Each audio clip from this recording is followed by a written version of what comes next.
Alors, nous allons d'abord regarder comment Israël se positionne depuis le début face à cette crise diplomatique, avec la parole de Lieberman, le ministre de la Défense israélien, dont vous allez voir la déclaration. Lors de sa visite en Arabie Saoudite, on reparle encore de Trump. Il parlait avant tout d'une coalition contre le terrorisme. Eh bien, l'État d'Israël est vraiment ouvert à la coopération. La balle est maintenant dans l'autre camp. Cyril, on a l'impression qu'effectivement, l'État hébreu voulait, dès le début, saisir la balle au bond par rapport à ces tensions dans le Golfe.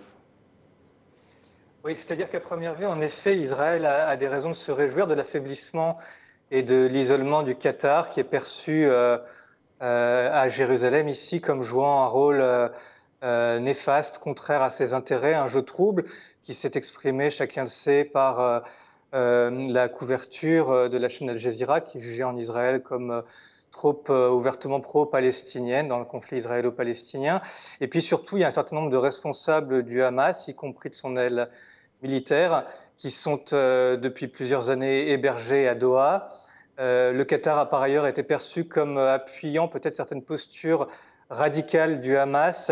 Par exemple, pendant la guerre de l'été 2014 à Gaza, l'Égypte encourageait plutôt le Hamas au bout d'un moment à signer un cessez-le-feu avec Israël. Et les Israéliens ont eu le sentiment que le Qatar jetait plutôt de l'huile sur le feu à ce moment-là. Et puis enfin, l'amitié intéressée du Qatar avec l'Iran est perçue en Israël comme faisant obstacle à la constitution d'un front uni parmi les pays arabes sunnites contre l'Iran. Et ce front, Israël l'appelle de ses voeux avec l'espoir pas si secret de pouvoir un jour le rejoindre.